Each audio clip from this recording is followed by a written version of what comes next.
ನಮಸ್ತೆ ಸ್ನೇಹಿತರೆ, ನಾನಿವತ್ತು ಹಳ್ಳಿ ಕಡೆ ಸಿಗುವಂಥ ತಗತ್ತೆ ಸೊಪ್ಪಿನ ಪಲ್ಯನ ಮಾಡ್ತಾ ಇದ್ದೀನಿ. ನಾವಿದಕ್ಕೆ ತೊಜಂಕ್ ಅಂತಾನೂ ಹೇಳ್ತೀವಿ.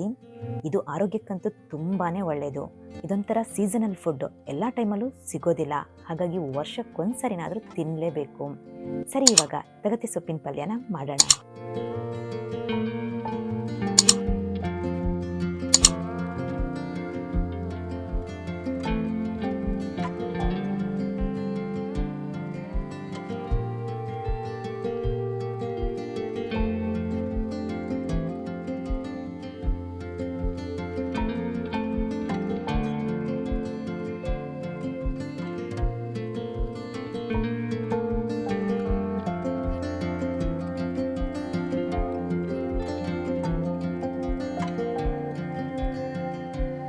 ಇಲ್ಲಿ ಸೊಪ್ಪನ್ನು ನೀಟಾಗಿ ನೋಡಿ ಕ್ಲೀನ್ ಮಾಡ್ಕೋಬೇಕು.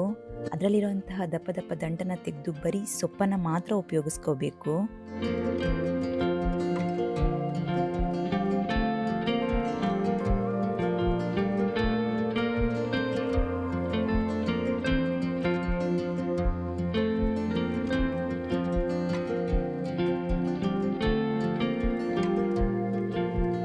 ಹಾಗೆ ಅದನ್ನು ಕ್ಲೀನಾಗಿ ವಾಶ್ ಮಾಡಿ ಎತ್ತಿಟ್ಕೊಂಡಿದ್ದೀನಿ.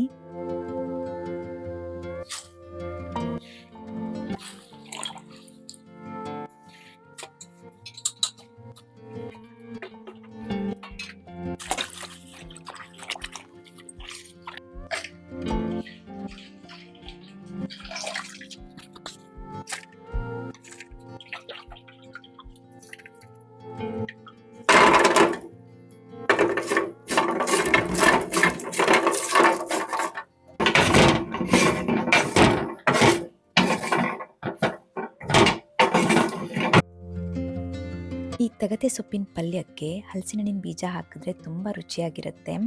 ಅದಕ್ಕೆ ನಾನು ಹಲಸಿನಹಣ್ಣಿನ ಬೀಜನ ಫಸ್ಟು ಹುರ್ಕೊಂಡಿದ್ದೀನಿ. ಇದನ್ನು ಒಂದು 10-15 ನಿಮಿಷ ಹುರ್ಕೊಂಡಾಗ ಅದು ಚೆನ್ನಾಗಿ ಬೆಂದಿರುತ್ತೆ. ಇದನ್ನು ಆಮೇಲೆ ಒಂದು ಸ್ವಲ್ಪ ಹೊತ್ತು ತಣ್ಣಗಾಗಕ್ಕೆ ಬಿಟ್ಟು ಆಮೇಲೆ ಅದರ ಸಿಪ್ಪೆನ ತೆಗೆದು ಕಟ್ ಮಾಡಿ ಎತ್ತಿಟ್ಕೊಂಡ್ರೆ ಆಯಿತು.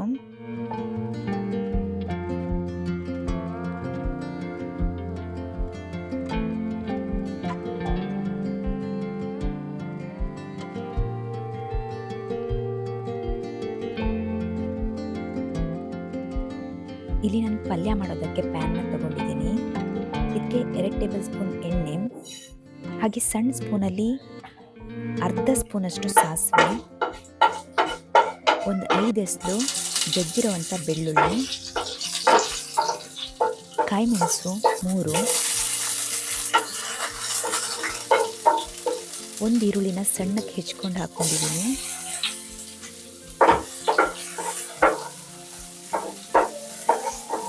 ಹಾಗೆ ಒಂದು ಟೊಮೊಟೊ ಕೂಡ ಸಣ್ಣಕ್ಕೆ ಹೆಚ್ಕೊಂಡು ಹಾಕ್ಕೊಂಡಿದ್ದೀನಿ.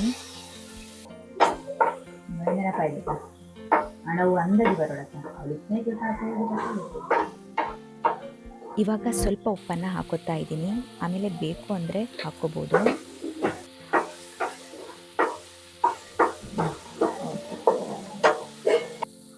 ಹಾಗೆ ಇದಕ್ಕೆ ನಾನು ವಾಶ್ ಮಾಡಿಟ್ಕೊಂಡಿರುವಂಥ ತಗತೆ ಸೊಪ್ಪನ್ನು ಸೇರಿಸ್ಕೊಂಡು ಸ್ವಲ್ಪ ಹೊತ್ತು ಫ್ರೈ ಮಾಡಿ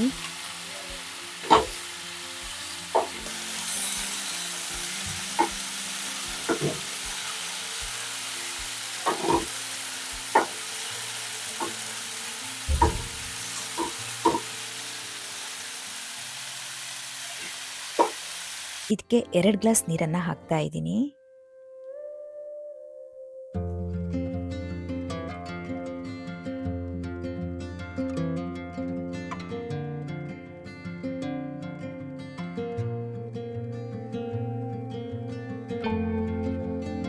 ಇದು ಒಂದು 5 ನಿಮಿಷ ಬೆಂದ ಮೇಲೆ ಇದಕ್ಕೆ ಒಂದು ಸಣ್ಣ ಸ್ಪೂನಲ್ಲಿ 1/4 ಸ್ಪೂನಷ್ಟು ಅರಿಶಿನ ಹಾಕ್ತಾ ಇದ್ದೀನಿ.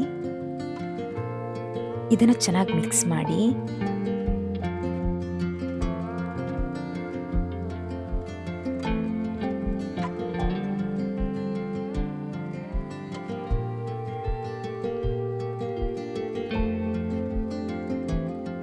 ಆವಾಗಲೇ ಕಟ್ ಮಾಡ್ಕೊಂಡಂಥ ಹಲಸಿನಹಣ್ಣಿನ ಬೀಜನ ಸೇರಿಸ್ಕೋಬೇಕು.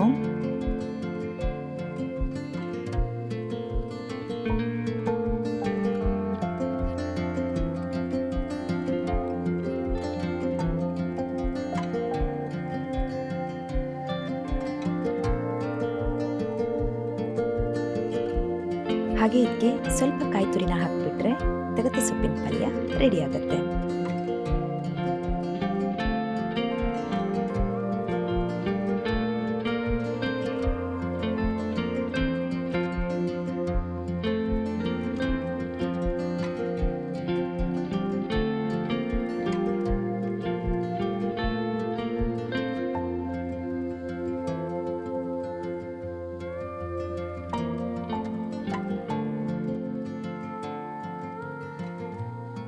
ನೋಡಿ, ಈ ಥರ ಮಾಡಿದ್ರೆ ತಗತೆ ಸೊಪ್ಪಿನ ಪಲ್ಯ ಅಂತೂ ತಿನ್ನೋದಕ್ಕೆ ತುಂಬಾ ರುಚಿಯಾಗಿರುತ್ತೆ. ನೀವು ಕೂಡ ಇದನ್ನು ಟ್ರೈ ಮಾಡಿ. ನನ್ನ ವಿಡಿಯೋಗೆ ಲೈಕ್ ಆ್ಯಂಡ್ ಶೇರ್ ಮಾಡೋದ್ರ ಜೊತೆಗೆ ಸಪೋರ್ಟ್ ಮಾಡಿ. ಹಾಗೆ ನನ್ನ ಚಾನಲ್ನ ಸಬ್ಸ್ಕ್ರೈಬ್ ಮಾಡ್ಕೊಳ್ಳಿ. ಇನ್ನೊಂದೊಳ್ಳೆ ರೆಸಿಪಿ ಜೊತೆ ಮತ್ತೆ ಸಿಗ್ತೀನಿ. Thank you.